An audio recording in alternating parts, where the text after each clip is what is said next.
Hello viewers, ఇవాళ మన స్టూడియోలో ప్రముఖ ఆధ్యాత్మికవేత్త physics professor doctor Mullapudi Satyanarayana Murthy గారు ఉన్నారు. సార్తో మాట్లాడదాం. సార్ నమస్కారం. సార్ నమస్కారం మణికంఠ. సార్, విజయవాడకు అమావాస్య గండం అంటున్నారు. అసలు ఈ అమావాస్య గండం అంటే ఏంటి సార్?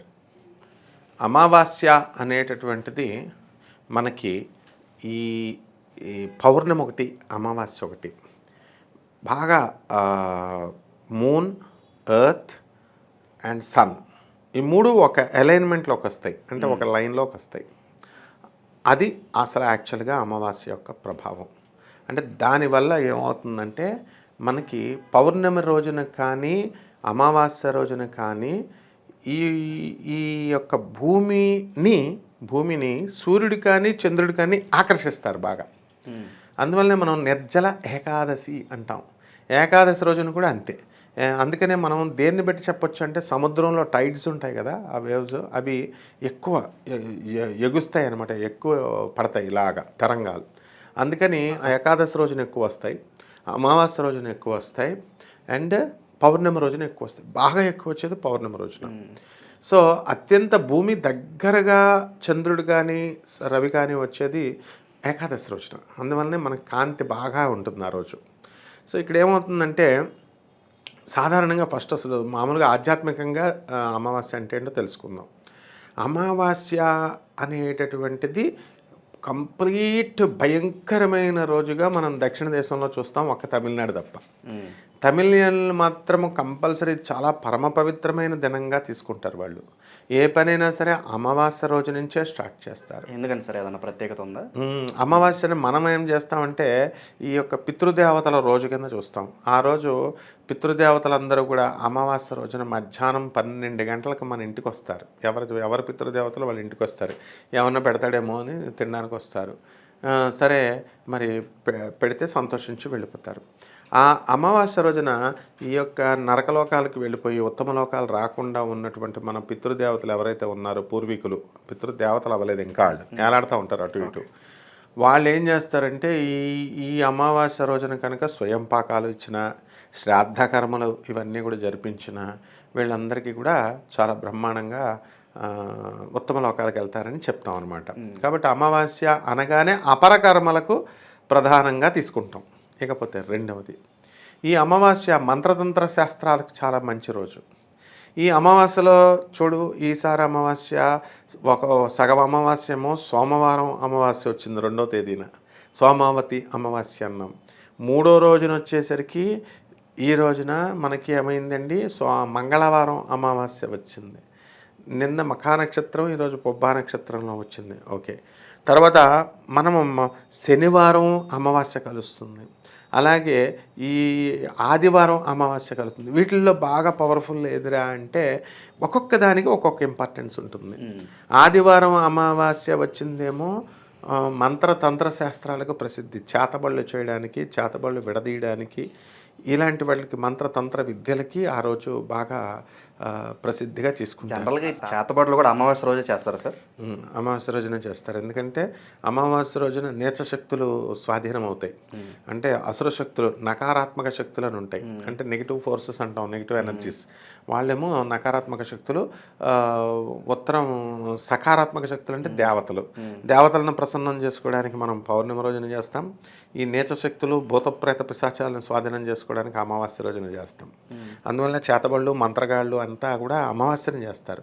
వాళ్ళ ఆదివారం అమావాస్య ఎప్పుడు వస్తుందని సంవత్సరం దాకా వెయిట్ చేస్తారు. ఓకే, తర్వాత అలాగే మనం సార్ విజయవాడకు అమావాస్య గండం అనుకుంటున్నాం. ప్రత్యేకంగా విజయవాడకి ఏంటి సార్ అమావాస్య గండం? అంటే ఈ అమావాస్యకి ఏమవుతుందంటే ఇప్పుడు ఈ టైడ్స్లో 2 రకాలు ఉంటాయి, స్ప్రింగ్ టైడ్స్ అండ్ నీప్ టైడ్స్ అనేసి. సరే, ఈ టైడ్స్ ఏమవుతాయంటే ఇప్పుడు భూమి, చంద్రుడు, సూర్యుడు ముగ్గురు ఒక లైన్లోకి వచ్చినప్పుడు మనకి ఎక్కడో వరదలు వస్తున్నాయి. ఆ వరదలు వచ్చినటువంటి నీళ్ళంతా కూడా కొట్టుకుంటూ వచ్చి సముద్రంలోకి వెళ్తాయి.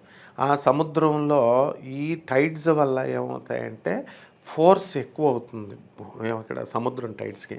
అదేం చేస్తుంది, కొత్తగా వచ్చేటటువంటి నీళ్ళని, నదుల్లో నీళ్ళని బయటికి నెట్టేయడానికి ట్రై చేస్తుంది. మామూలుగా వచ్చి ప్రవాహం వచ్చేసి నీళ్ళలో కలిసిపోవాలి. కృష్ణా నది దగ్గర హంసల దీవి అని ఒక ఊరు ఉంది, ఏది మన కృష్ణా జిల్లాలో. అన్ని నదుల సమూహం, 2 నదుల సమూహం. ఈ నదులన్నీ కూడా వెళ్ళి సముద్రంలో కలిసే ప్లేస్ మనకి. అలాగే మనకి వంశధార కళింగ పట్నం అనేసి కళింగ శ్రీకాకుళంలో ఉంటుంది. ఈ వాటర్ అంతా కూడా నది వంశధార అనేది వెళ్ళి ఆ కళింగపట్నం అంటాం, కళింగ రేవు అంటాం, అందులో కలుస్తుంది. అలా ప్రతి ఊరికి కూడా ఒక నది, గౌతమి నది, గోదావరి నది అరేబియా సముద్రంలో కాకినాడలో సర్పవరం దగ్గర అక్కడ ఒక జంక్షన్ దగ్గర కలుస్తాయి. ఇలా ప్రతి నది అంతే. ఇక్కడ కృష్ణానది దగ్గర ఈ హంసల దీవిలో మనం కలుస్తున్నప్పుడు ఈ సముద్రం వాటర్ బయటికి చేసేస్తుంది, తోసేయడానికి ట్రై చేస్తుంది. ఆ తర్వాత హడావిడంతా అయిపోయిన తర్వాత టైడ్స్ బాగా ఎత్తుగా ఎగసిపడతా ఉంటాయి అన్నమాట. అమావాస్యకి పౌర్ణమికి అయిపోయిన తర్వాత మామూలు నార్మల్ అవుతాయి కాబట్టి ఈ వాటర్ ఈజీగా వెళ్తుంది. అందుకని ఏం జరుగుతుందంటే ఈ యొక్క ఇప్పుడు ఈ స్ప్రింగ్ టైడ్స్ ఏమో ఇప్పుడు సపోజ్ మెడ్రాస్ దగ్గర తీసుకున్నారనుకో, మెడ్రాస్ దగ్గర ఒక 50 మీటర్లు ఉందనుకో, ఫర్ ఎగ్జాంపుల్ ఎత్తుకు వస్తుందనుకో, ఇక్కడికి వచ్చేసరికి కలకత్తా ఇటే దూరం వెళ్ళిపోతే మనకి ఒక 8 మీటర్లు ఆ ప్రాంతం అంత ఎత్తే వస్తుంది అనమాట. అంటే ఈ స్ప్రింగ్ టైడ్స్ ఏమో మ్యాక్సిమం ఉంటాయి, నీప్ టైడ్స్ ఏమో తక్కువగా ఉంటాయి.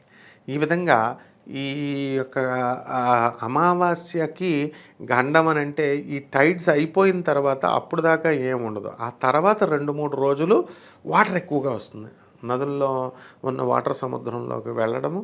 అందువలన ఎప్పుడు కూడా ఎప్పుడు ఎఫెక్ట్ అయినా సరే అమావాస్య ముందు అమావాస్య అప్పుడు ఉండదు, అమావాస్య తర్వాత 2-3 రోజులు ఉధృతంగా ఉంటుందన్నమాట వాటర్. కాబట్టి ఈ అమావాస్య బెజవాడ గండం అని ఎందుకన్నారంటే మనకి 50 సంవత్సరాల క్రితం ఇలాగ బెజవాడ మహానగరం మునిగిపోయింది, ఆ తర్వాత మళ్ళీ మొలగలేదు. అందువలన మనకి బెజవాడ కనకదుర్గమ్మ తల్లి ఏం చేస్తుందంటే వాళ్ళ సిస్టర్ అయినటువంటి కృష్ణమ్మ తల్లి దగ్గర ఇప్పుడు మామూలు అక్క చెల్లెళ్ళు అలా నీ చేరవు, నీ చెవులు జిమ్కి ఇవి అని ఎలాగైతే అప్పులు తీసుకుంటారో అలా వాళ్ళు అప్పులు తీసుకుంది. ఆ మొక్క పొడక తీసుకొని మళ్ళీ నేను ఇవ్వను అని చెప్పేసి వెళ్ళిపోయి కొండ కూర్చుంది. బాగుంది, ఇది నాకు బాగుంది, నేను ఇవ్వనని చెల్లి ఎలాగంటుంది అలా అనమాట.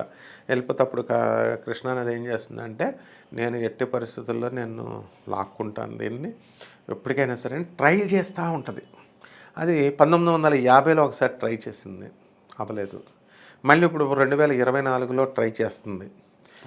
వాటర్ ఆ లెవెల్ వరకు వచ్చిందంటే మనం అందరం పోతాం. వీరబ్రహ్మేంద్ర స్వామి వారు స్వయంగా కూడా చెప్పడం జరిగింది, మనం వీడియో కూడా డిస్కస్ చేసాం. అవును, వీరబ్రహ్మేంద్ర స్వామి వారు ఏ నాటికైనా సరే కలియుగాంతంలో ఈ యొక్క కృష్ణమ్మ తల్లి వాటర్ వెళ్ళి ముక్కు పుడకని అందేసుకుంటుంది అని.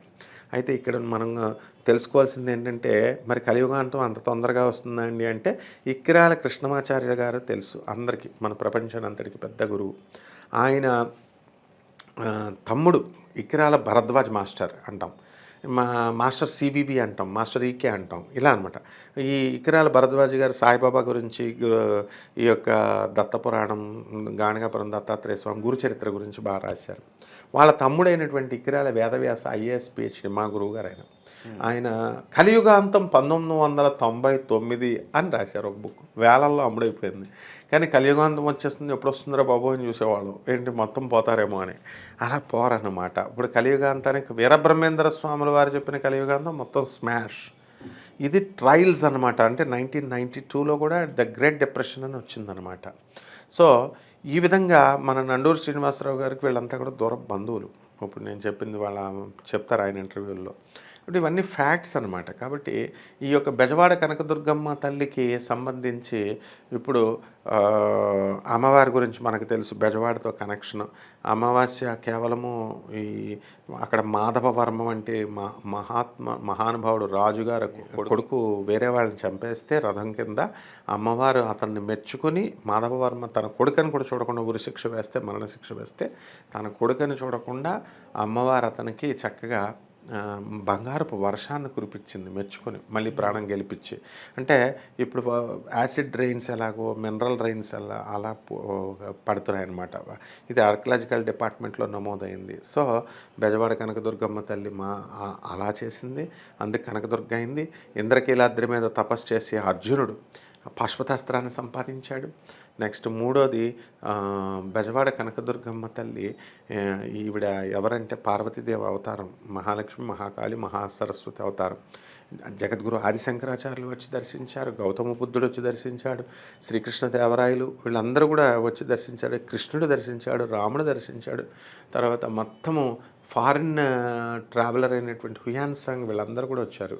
విచిత్రం ఏంటంటే వీళ్ళందరూ దర్శించినప్పుడు కూడా ఈ టైడ్స్ ఎక్కువ వచ్చాయి. అది అంటే కనకదుర్గమ్మ తల్లికి మహాత్ములు జగద్గురు ఆదిశంకరాచార్యులు వారు వచ్చినప్పుడు కృష్ణానది అంతా కూడా పొంగిపోయిందని చెప్పబడి ఉంది. అంటే వీళ్ళందరూ వచ్చినప్పుడు ఎలా వస్తుందంటే కంప్లీట్గా టైడ్స్ అంతా కూడా ఎగసపడుతుంది. అంటే ఇప్పుడు ఎవరైనా మహానుభావులు పుట్టినప్పుడు స్టార్ ఒకటి వెలుగుతుంది అలా అనమాట. కాబట్టి కలియుగాంతానికి దగ్గరకు వచ్చేసిందని సింబల్ ఇది. బెజవాడ ఇంకా దగ్గరకు వచ్చింది. కాబట్టి బెజవాడ మానవులంతా కూడా మేము ఎప్పుడో ఉంటాము, ఎప్పుడో చేస్తాము అని అనుకుని ఇంకా ఏం లేదు, టైం దగ్గరికి వస్తుంది. కాబట్టి పాపాలు పెరిగిపోయినాయి కదా. కాబట్టి ఆ బెజవాడ గండం ఖచ్చితంగా ఉంది ఉంది ఉంది, ఇంకా అందులో డౌటే లేదనమాట. ఇది ఫస్ట్ సిగ్నల్, ఫస్ట్ బెల్ అనమాట. ఇది డేంజర్ బెల్ కొట్టింది.